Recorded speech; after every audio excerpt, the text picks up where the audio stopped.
If the Lions don't get a quarterback early, who's going to be left later on as a developmental guy? We'll discuss today.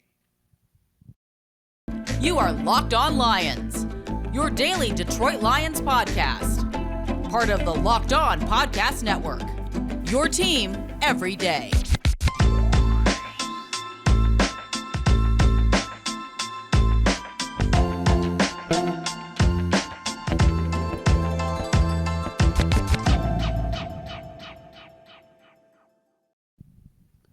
Thanks for joining us, everybody. Matt Dery with you. It is Locked On Lions on the Locked On Podcast Network on a Wednesday, April 5th and a Thursday, April 6th. Thanks for checking us out wherever you get your podcasts. Most importantly, thanks for subscribing and watching us for free each and every day on the Locked On Lions YouTube channel. Coming up on the show today, as I said in my little open there and little tease, quarterbacks.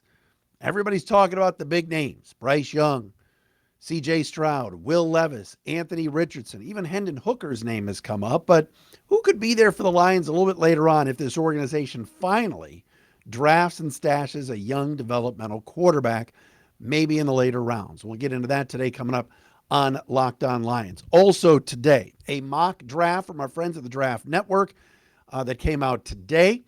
Damian Parson, who writes for the Draft Network and also is the co-host of the Locked On NFL Draft podcast, had his latest mock. We will read that off for you today and react to that. Also, football in 12 days at Ford Field. I think I've got that right in terms of the amount of days, but the USFL is coming and coming soon in a couple of weeks to Ford Field. The Michigan Panthers are back, and I got a little bit of news on it, and I just want to ask a question to the audience. We'll do that coming up today as well here on Locked On Lions. Follow us on Twitter at Dery Speaks and at Locked On Lions. If you're on Facebook, the Matt Dery fan page is there where we post the podcast every day. And again, salute to everybody watching on the Locked On Lions YouTube channel. Please subscribe and comment and watch us each and every day. All right, so the obvious question is going to be, going into this draft, not about 6 and 18 and 48 and 55. It's great that the Lions have 4 of the first 50 plus picks and 5 in the first 82, and they can continue to add. But what everybody wants to talk about, and that's what they're talking about in New York with the Jets and Aaron Rodgers. It's what they're talking about in Tennessee with the rumors of them moving up to 3. It's what they're talking about in Seattle. It's what they're talking about in Houston. It's what they're talking about in Indianapolis. And of course, it's what they're talking about in Carolina. It's quarterback. The Detroit Lions have a good one. All right, Jared Goff has played well the last couple of years, and now you can describe him, you can label him as a good quarterback. Guy went to the Pro Bowl this year, led the team to 9 wins, played much better than he had played in his first year with a team, and he's under contract for 2 more years. That's not the debate. All right, Dan Campbell has said it publicly. Brad Holmes, the general manager, has said it publicly. They've got their guy. But in the long term, is he the guy? And would the Lions at number 6, if an Anthony Richardson or a Will Levis is there, would the Lions dip their toe into that quarterback pool and take somebody as a luxury pick that early in the draft? That's a big question. Brad Holmes is keeping his cards, close to the vest or whatever. He has made the point publicly. They've got to improve that quarterback room. They like Nate Sudfeld. They brought him back, at least for right now. If the season were starting today, which it's not, he would be the backup quarterback. But what about a young guy? What about a developmental quarterback? And I was on DetroitLions.com today, and I saw Mike O'Hara wrote a piece about, just 5 quarterbacks that could interest the Lions. And he mentioned Stroud and certainly Young, and guys like that. And certainly Anthony Richardson. But he also mentioned Aiden O'Connell from Purdue, and Tanner McKee from Stanford. Now, we've seen O'Connell play. He's solid, veteran guy he's not 20, all right? Aiden O'Connell is a very good passer at Purdue, played in the Big Ten championship game for the Boilermakers against Michigan. Solid, not spectacular, had a nice college career, but probably going to take some time before he's a starter in the NFL. Tanner McKee out of Stanford is somebody that Pro Football Focus believes is a lock, fifth best quarterback in this class after Young, after Levis, after Stroud, and after Richardson. Now, there's a drop-off. I'll give you an example. Pro Football Focus on their big board has Bryce Young ranked number 1, the best player in this draft. They've got Will Levis on their big board ranked 4th, which is way too high in my mind. C.J. Stroud 5th, Anthony Richardson 6th. All right? In terms of their draft guide, their player rankings, etc. And this is just one man's opinion, Mike Renner, our buddy at PFF. But at number 37, 50 slots higher than Hendon Hooker, is Tanner McKee from Stanford. I'm going to tell you a little bit about him because I watched some YouTube clips today. First of all, Stanford won 3 games this past year. Tanner McKee was running for his life. They were not a good football team. Program has gone downhill the last few years. And it's not the same program, obviously, that Jim Harbaugh had a decade and a half ago. But Tanner McKee can play. He looks tough. He stands in there. He's got some tools. And PFF and Mike Renner write, quote, McKee is already well-equipped to operate an NFL offense given what he was asked to do at Stanford. He's one of the most accurate quarterbacks in the class, and he pairs that ability with lightning-quick processing. McKee's career time to throw at Stanford was a swift 2.49 seconds. And again, he had to get rid of the football because Stanford sucked. The offensive line was not good. They had some injuries last year. And, in the Pac-12, they just didn't have a chance. All right, the USCs, the UCLAs were just superior teams. But I like what I see on tape from Tanner McKee. The question is, will he last? Will he be a second-round pick, a third-round pick, that type of thing when it comes to this draft? Hendon Hooker comes in 6th best quarterback from PFF. And then you've got Dorian Thompson-Robinson from UCLA. I know I read Mike Payton, I think it was at Pride of Detroit, wrote about him the other day. Jake Hayner from Fresno State, Clayton Tune from Houston, and then Stetson Bennett, who was recently arrested down in Athens, Georgia for, I think, public intoxication or something, comes in at number 10. But McKee is somebody to watch. The question is, the Lions have to have some scouts or some people in their front office that have taken a closer look than any of us at these quarterbacks, because we've all seen Levis play, Richardson play, Stroud play, Hooker play, and Hendon Hooker's come back from a torn ACL, and of course Bryce Young. But not many of us are staying up real late for Pac-12 After Dark and watching Tanner McKee on the Pac-12 network at 10:30 at night on a bad team. But he's definitely somebody to watch. He's intriguing. Will need some time and certainly will be holding a clipboard for the first couple of years, but it's a name to watch. Hendon Hooker, I think, is really, really good. But again, Hendon Hooker didn't get to be really, really good until the last couple of years when Josh Heupel took over at Tennessee. And that was a system down there. We saw Joe Milton have some success. Yeah, that Joe Milton have some success due to the system that Josh Heupel put in. Now, Hooker's coming back from a torn ACL. The Tennessee offense was just very, very gimmicky. Men in motion, bubble screens, double passes. It was wild. But again, Hendon Hooker is 25 years old and coming off of a torn ACL. I don't know if that's something the Lions are going to explore. But again, they can because Jared Goff's not going anywhere. Dorian Thompson-Robinson, I mentioned before, Hayner, Tune, Bennett. And of course, we saw Aiden O'Connell written up by Mike O'Hara. Those are just some names to keep in mind.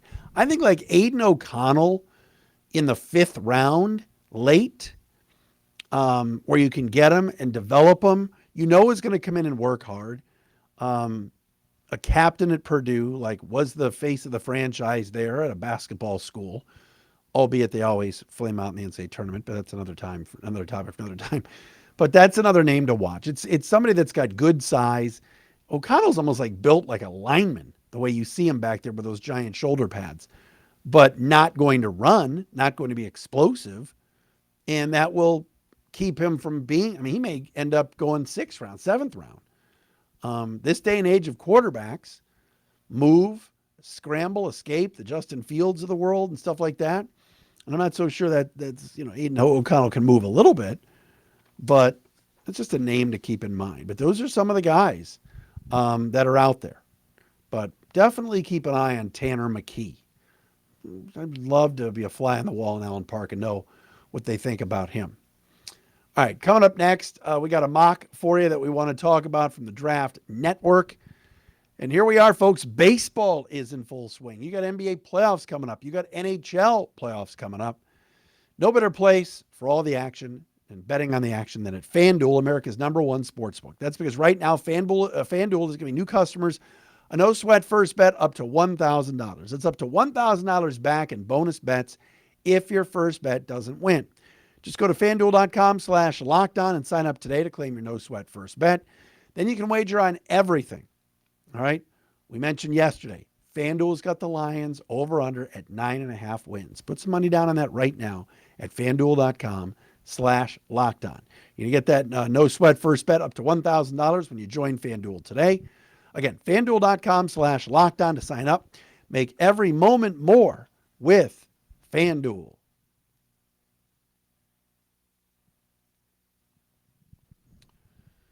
It's a Wednesday edition of a Locked On Lions. If you missed Brad Spielberger from Monday, please go back and check that out. Again, thanks for watching us for free and subscribing on the Locked On Lions YouTube channel. I'm rocking a sweater today, but it's hot outside. It's like 70 degrees. It's crazy. I mean, it's been raining every day for the last 2 weeks, it seems like, but there you go. All right, so we love mock drafts. We talked about Todd McShay's a 2-round mock yesterday with the Iowa guys. Laporta and Campbell going to Detroit in that mock draft. So an interesting one today from our friend Darian Parson, who writes for the draftnetwork.com. Damian Parson, excuse me. Sorry, Damian. And also the Locked On NFL Draft podcast, where he is the co-host. He's got Carolina taking C.J. Stroud. This came out today at the draftnetwork.com. Bryce Young going number 2 to Houston. Will Anderson, number 3 to Arizona. Colts get Anthony Richardson at 4. Seahawks take Jalen Carter. I've started to see, and anybody else has been noticing this, I've started to see more Jalen Carter hype this week than 2 weeks ago when everybody was saying, teams aren't touching him. Todd McShay said yesterday, Jalen Carter will not, N-O-T, not fall out of the first round or out of the top 10, regardless of his off-field problems and being out of shape right now. In this mock draft, Jalen Carter would go number 5 to the Seahawks. At number 6, the Lions, according to Damian, would take Tyree Wilson, just like we saw yesterday, edge from Texas Tech. Damian writes, quote, Tyree Wilson may have the highest ceiling of all the edge defenders due to his physical build and athletic gifts. I love the idea of adding him to juice up the Lions' run defense and pass rush. Facing Wilson, a line inside of Aiden Hutchinson should give offensive coordinators a lot to think about for the game week. So despite some injury concerns, despite dropping in some other mock drafts, the last 2 days we have seen an edge, Texas Tech's Tyree Wilson, mocked to Detroit. Again, would the Lions take another edge in the top 5? They did last year with Aiden Hutchinson. What about all the guys they're bringing back? Kaminsky, Okwara, Harris, Houston, Hutchinson, Pascal can play a little bit inside, outside. Is that a position now of strength? And would they use the number 6 pick on an edge? Tyree Wilson to me, and I said this yesterday, I'll say it again, seems like the safe play. And we know this, Brad Holmes loves defensive linemen, and he loves edge rushers, and I think that would be a safe pick.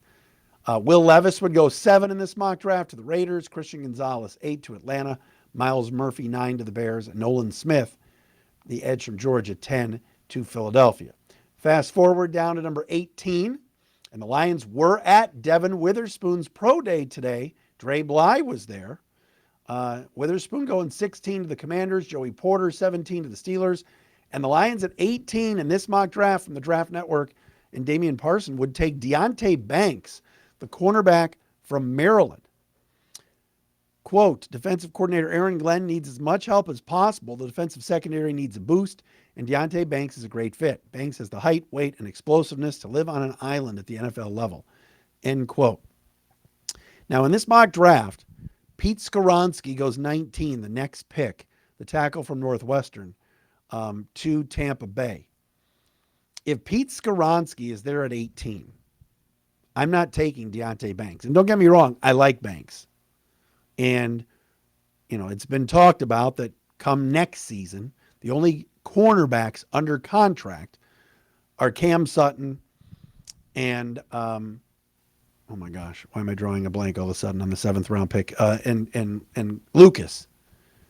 All right. So those would be the only two guys, Sutton and Lucas, under contract. Emmanuel Mosley's on a 1-year deal. Chauncey Gardner-Johnson's on a 1-year deal. Will Harris is on a 1-year deal. Jerry Jacobs becomes a free agent after next year.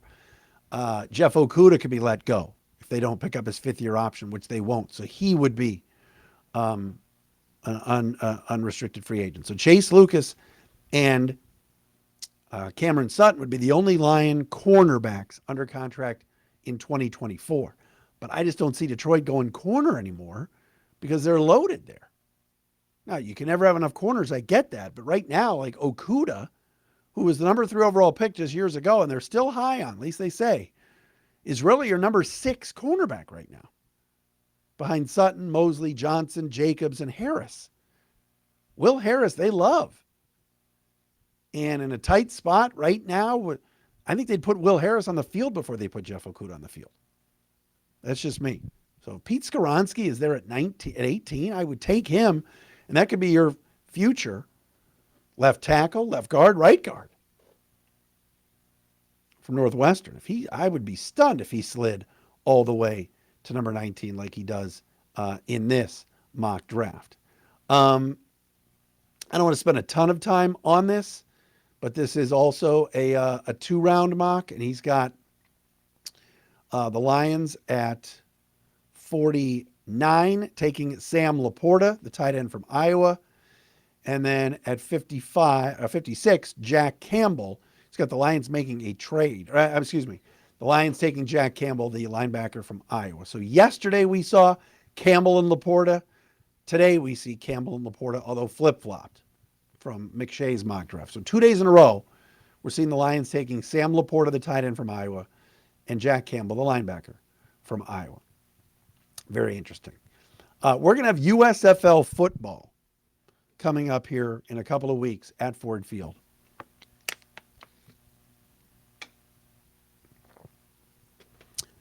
All right, so I want to talk about this for a second. The Michigan Panthers are back. This is not the days of Bobby Hebert and games at Pontiac Silverdome and Anthony Carter. I mean, the Michigan Panthers were, for some people, Art Ragnar, my very, very old friend from WDFN, the Red Wings, was still a diehard Michigan Panther fan and has been Lions free forever.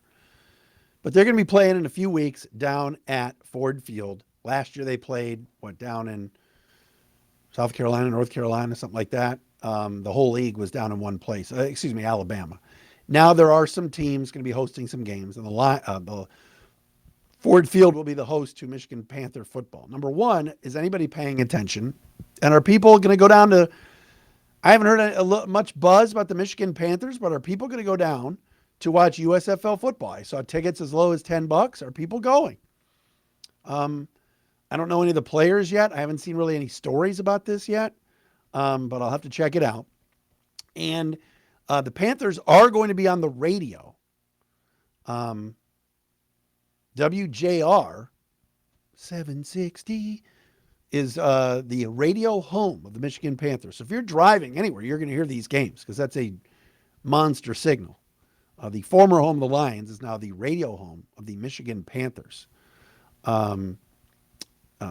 So Chris Renwick, who I don't know, and he's the voice of Siena Heights and works at WJR, is going to be doing the play-by-play. And former Michigan State Spartan running back J.U. Colcrick, yes, a J.U. Colcrick sighting, is going to be doing the analyst work on the Michigan Panther broadcast on WJR. I guess Mark Hollis, the former Michigan State athletic director, has a Sunday show over there and has some pull at WJR. Hence why I think Colcrick is the radio analyst. But those games are on WJR. So new broadcast team. I've never heard Chris Renwick. I don't know who that is. I don't know if he's a GOPer like a lot of the WJR air staff. And it's going to be talking politics. I hope not. But Renwick and Colcrick is your radio broadcast team for Michigan Panther football. So I'm not going to spend a lot of time on it on this show because you're Lions fans, but I'm curious if people are going to go down to the games and get a little spring football in. All right. Thanks for checking us out here. This has been a Wednesday edition of Locked On Lions right here on the Locked On Podcast Network.